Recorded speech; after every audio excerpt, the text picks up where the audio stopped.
D'un tunnel à l'autre, c'est un autre pan d'histoire qui s'offre à nous. Il y a 36 ans de cela, une centaine de bénévoles s'est lancée dans la restauration d'une ligne de chemin de fer et de locomotives d'époque. Le nom de cette association, le chemin de fer à vapeur des Trois-Vallées.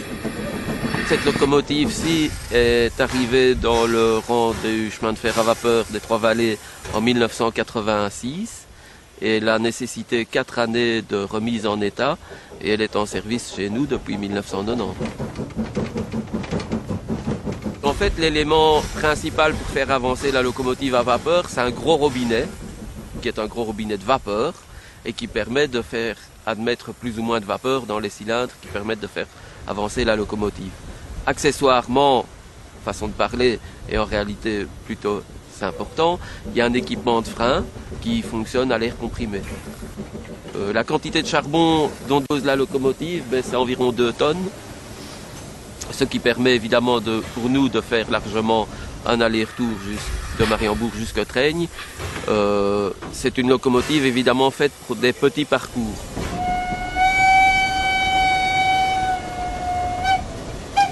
Qu'est-ce qui vous pousse, vous, à vous salir dans une loco comme celle-là? Le plaisir de faire vivre des trains anciens, bien sûr. Et puis le plaisir que ça roule et que ça plaise aux gens qui nous visitent.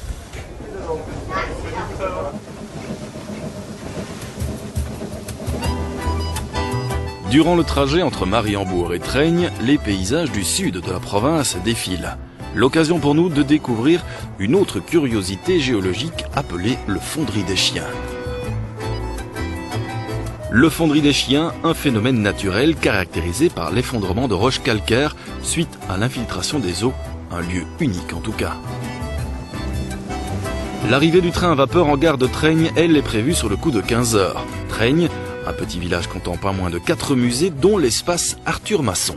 Bonjour et bienvenue dans le village des Trignoles. Ici, dans ce parcours spectacle, c'est tout l'univers du poète wallon qui est dépeint, de son personnage principal en particulier, Toine Culot.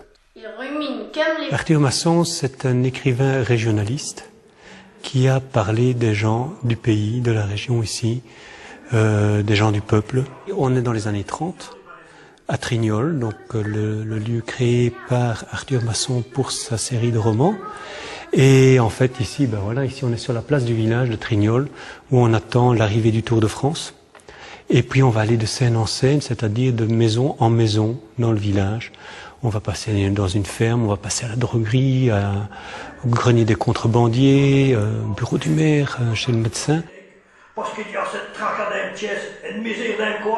Chaque scène présentée dans ces salles nous replonge dans la réalité d'une époque. Exemple, l'école, qui en 1932 voit l'introduction de cours obligatoires de 2e langue. Chaque scène est de l'introduction à la vie en Ardennes à cette époque-là. Retour vers Namur et halte quasi obligatoire par le Castel à Fosse-la-Ville. Une histoire familiale que ce Castel, repris depuis 26 ans par Jean-Louis Maty, formé à l'école hôtelière de Genève. Au départ, c'était principalement une petite pension de famille, quoi. Hein. J'ai repris l'entreprise familiale, tout compte fait. Et on avait 6 chambres, il y avait une toilette commune, il y avait une salle de bain pour les 6 chambres. Enfin, c'était comme dans le temps, quoi. Aujourd'hui, le Castel et ses chambres ont bien changé. La cuisine, elle, reste fidèle à la tradition de la maison et à son slogan « Manger devient plaisir ». Donc ce que j'essaye surtout, c'est de présenter un produit qui a du goût, qui a de la qualité, surtout de travailler sur un produit de qualité. Voilà. Pour nous, Jean-Louis dévoile quelques-uns des secrets de son fameux pavé de Fosse, un dessert régional. Contrairement à ce que beaucoup de personnes croient, évidemment, quand on parle de pavé, on parle toujours d'un pavé de bœuf. Alors ici, vous voyez, c'est une préparation qui est sucrée, qui est à base de macarons. À l'époque, on travaillait beaucoup les jaunes d'œufs, donc je me suis retrouvé avec pas mal de blancs d'œufs. Je me suis dit, qu'est-ce que je ferais bien avec des blancs d'œufs? Et donc, avec les blancs d'œufs, on peut faire des macarons. Qu'est-ce qui va se passer? Donc ici, ce que j'ai fait tout à l'heure, c'était de faire macérer les morceaux de macarons avec un peu d'eau de vie de pomme.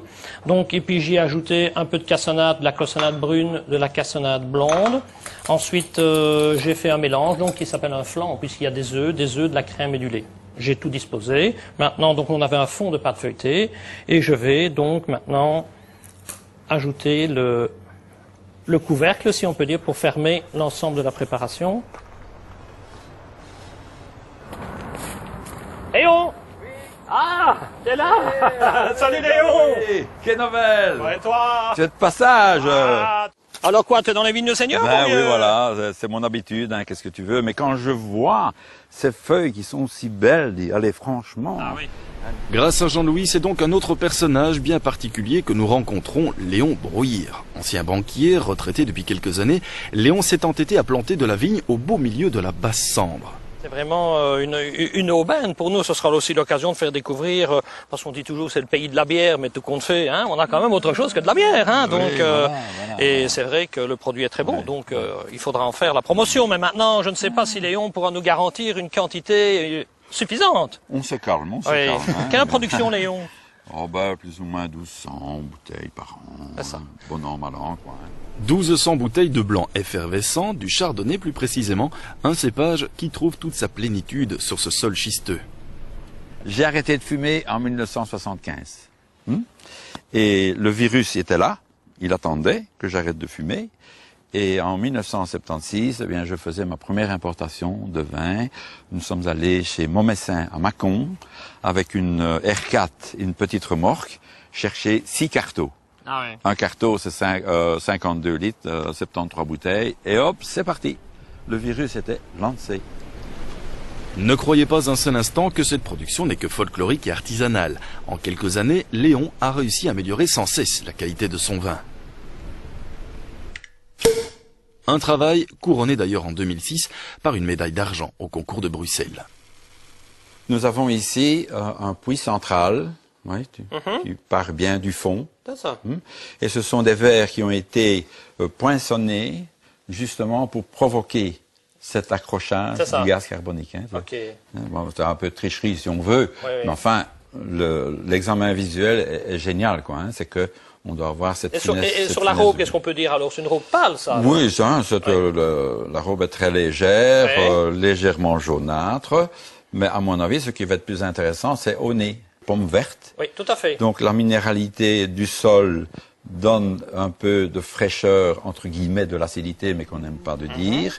Et je me retrouve vers le côté pomme verte, ou alors, il y a aussi des personnes qui me disent la poire. Pour nous, le périple du jour s'achève petit à petit là où il avait débuté, à quelques encablures de la citadelle de Namur, sur le port d'Amé. Jean-Luc Delaby propose en effet à ses visiteurs de découvrir le cours de la Meuse grâce à des embarcations sans permis.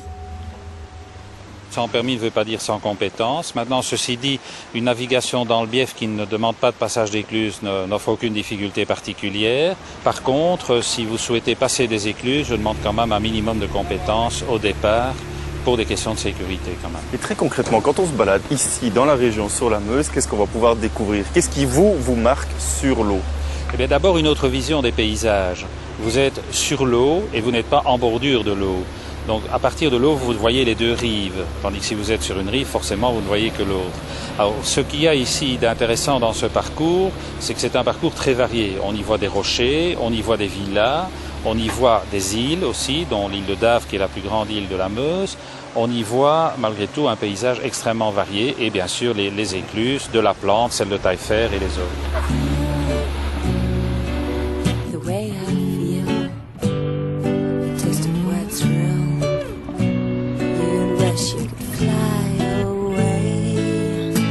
It always seems naive, the sweet old kiss of nicotine. Suddenly I'll quit smoking with another promise up high on my list. Un au revoir typiquement à la bonne franquette et typiquement namurois avec deux des personnages populaires de la ville, Joseph et François, créés par Jean Legrand et qui ont fait les beaux jours et les délices des lecteurs du quotidien Vers l'avenir. Alors ça c'est le bon sens local, celui d'une époque où on avait encore le temps de rouer les batias, de regarder passer les bateaux ou de déambuler dans les rues de la bonne ville. Mais lentement, très lentement, vous connaissez l'autre symbole de Namur.